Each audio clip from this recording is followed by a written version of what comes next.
Yang sudah jauh-jauh datang dari kota. Dan teman-teman masih tetap semangat walaupun tadi ada beberapa yang izin, namun tidak mengurangi semangat kita untuk upgrading. Kita ada di sesi keempat ya. Pertama tadi dengan Pak Faiz, kedua dengan Pak Anton, ketiga dengan Kak Budiana, dan terakhir ini dengan Kakek Heridim.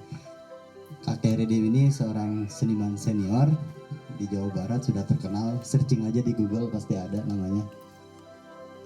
Oke, sore hari ini tentu teman-teman sudah tahu bahwa Segar yang teman-teman usung itu adalah Sekolah Ekologi Garut. Di sana ada kata ekologi yang berkaitan erat dengan pertanian tentunya.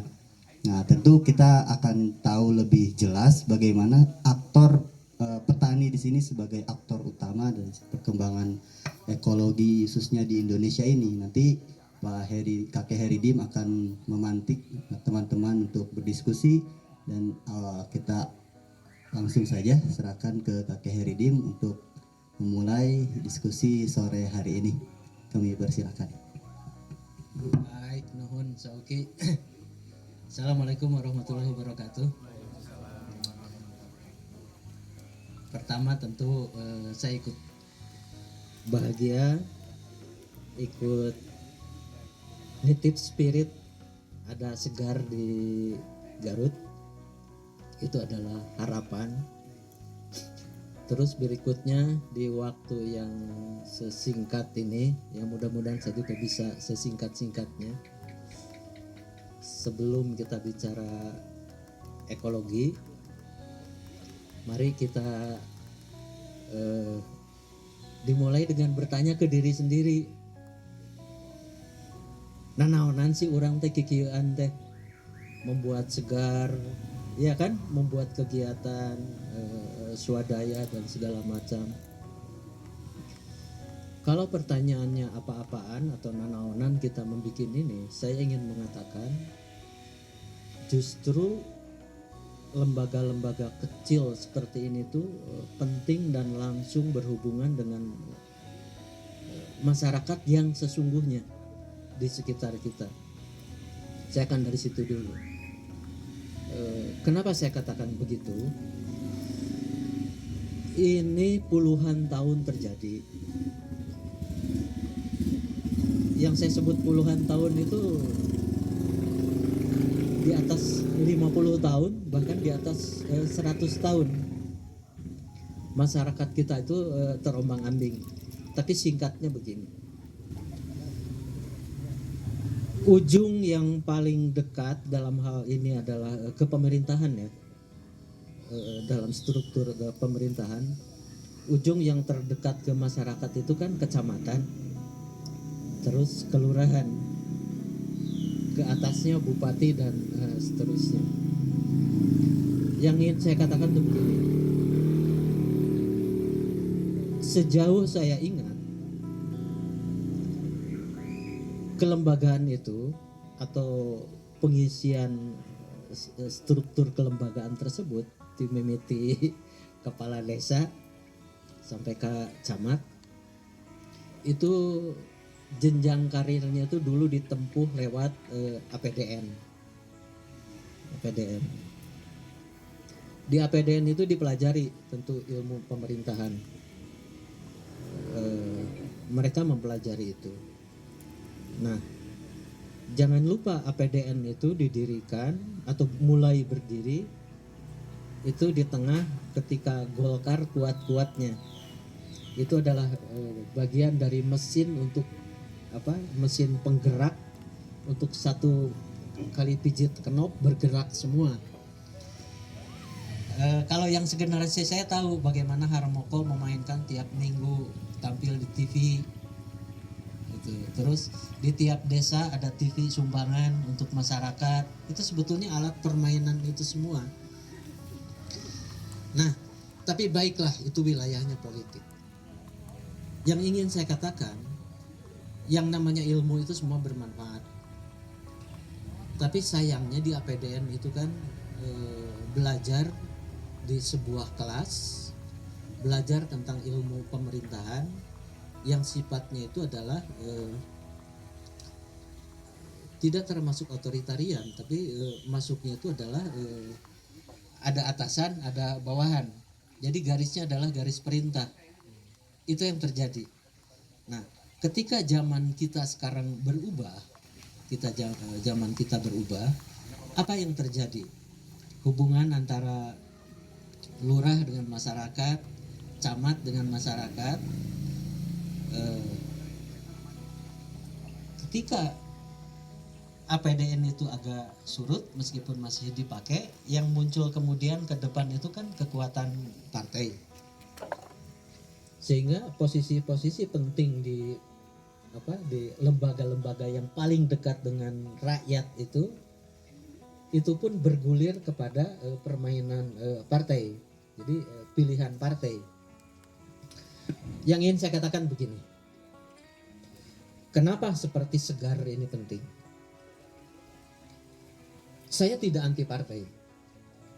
Jadi saya juga entah nanti kalau didata satu demi satu ini apakah ada yang 100% petani, ada yang masih kuliah, masih sekolah dan seterusnya dan seterusnya.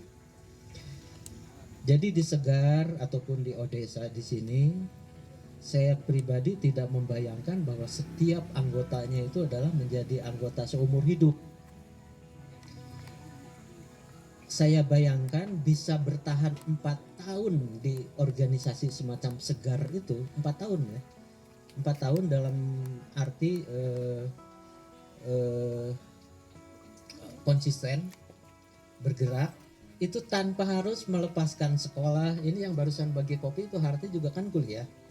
Dia tidak lepas kuliahnya, dia tetap kuliah, tapi dia ikut ke Odesa, dan seterusnya dan seterusnya. Yang namanya kuliah kan macam-macam. Ada kuliah ekonomi yang ingin jadi pedagang, ingin jadi apa. Nah, cita-cita ini jangan putus. Termasuk barangkali aja juga yang berpikiran besok lusa saya ingin menjadi lurah. Kan gak salah. Besok lusa saya ingin jadi camat, kan juga tidak salah. Bahkan saya ingin mengatakan esok lusa jika perlu rebut posisi-posisi itu.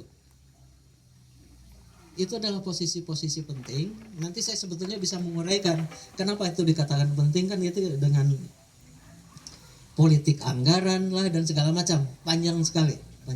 Jadi saya ingin ringkas saja dengan satu kata saja, itu posisi penting yang langsung berhubungan dengan rakyat. Nah, oke, tadi APDN, kemudian bergulir ini zaman baru, politik menjadi terlalu ke depan. Sehingga apa yang terjadi? Mudah-mudahan ini hanya di kota. Saya tidak melakukan survei khusus. Jadi saya juga tidak punya jaminan bahwa ini adalah cerminan secara keseluruhan. Sambil berharap sugan hari di lembur mah di Garut tuh kieu-kieu teuing. Jadi yang terjadi sekarang di lembaga penting itu, baik kelurahan atau kecamatan, itu adalah tindakan-tindakan yang sifatnya instan. Steril. Jadi hanya menjalankan kewajiban-kewajiban yang sesungguhnya nggak perlu tinggi-tinggi amat ilmunya gitu, ya kan? Bikin KTP lah, ngurus orang kawin lah dan seterusnya, setingkat itu. Meskipun saya tahu di lembaga kecamatan misalkan kalau di kota itu ada yang namanya seksi pemberdayaan masyarakat. Paling tidak mari kita bertanya, apakah seksi ini pernah bergerak ke masyarakat? Kalau di kota saya sendiri, di tempat saya tinggal, saya nggak merasakan gerakan-gerakan itu. Ini yang ingin saya katakan, mereka bergerak steril. Kelembagaannya ada, tapi tidak fungsional. Tidak menyentuh. Nah, lembaga seperti Segar, ini kan kesempatan besar bersinggungan langsung dengan masyarakat. Bersinggungan langsung. Jadi kalau besok lusa mengatasnamakan atau menyebut kata rakyat, nah kawan-kawan itu bisa tahu persis apa yang dimaksud dengan rakyat itu. Berbeda kan dengan mereka.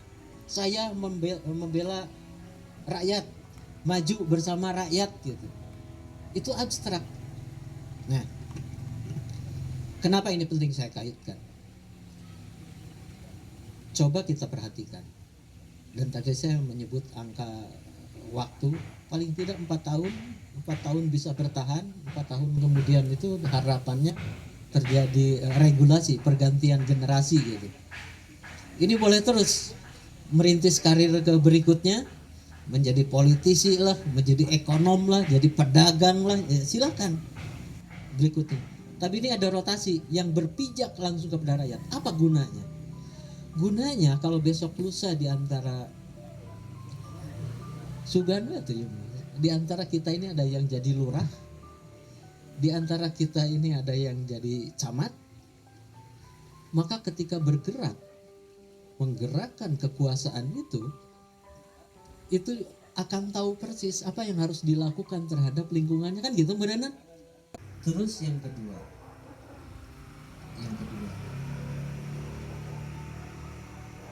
ini sayang sekali kalau tidak salah, sejak kita merdeka semuanya, supaya tidak terlalu menyalahkan Pak Harto. Sejak kita nggak pernah berpikir bahwa kekuatan pertanian itu, pertama sekali basis kekuatannya itu tidak langsung kepada ekonomi dalam artian perdagangan, tapi hubungan terdekatnya itu adalah ketahanan desa, dalam hal ini ketahanan masyarakat desa. Sebetulnya itu yang paling inti. Adapun kemudian ada kelebihan produksi yang bisa diperdagangkan, dan memang di antara kita ada punya kepandaian berdagang, itu hal lain. Tapi kan tugas pokoknya itu kan pertahanan pangan desa. Pokoknya itu kan di situ. Nah ini sekian puluhan tahun sampai generasi adik-adik sekarang, ini semua logikanya itu ditarik ke logika ekonomi. Sekali lagi bukan haram, bukan tidak boleh, tapi semua ditarik ke logika ekonomi. Kita menjadi homo economicus. Itu yang kemudian membuat segalanya, padahal yang namanya tanah kan sakitieuna. Tanah itu nggak pernah bertambah, manusia yang bertambah. Itu digerakkan semua kepada kepentingan ekonomi. Hutan misalkan dibabat, dituaran, germelak engkol, karena engkol bisa segera. Engkol itu paling 3 bulan sudah menghasilkan. Kalau hutan, naon atuh hasilnya, rakyat makan apa, kan gitu. Nah ini yang digelindingkan. Yang ingin saya sampaikan sekarang, dunia sekarang sudah jauh berubah. Ternyata berpikir ekologis, pertama itu hubungan terdekatnya dengan ketahanan pangan masyarakat desa, itu nomor hiji heula. Nomor hiji. Nah, bahkan, dan ini pembenarannya nggak usah berumit-rumit. Bener nggak sih sebetulnya orang desa itu jauh lebih tahan? Nggak usah pakai teori yang rumit-rumit. Ini dunia nih dihajar COVID nih.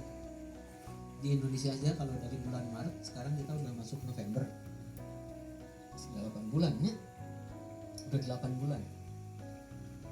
Yang paling berteriak dihajar COVID itu orang kota atau orang desa?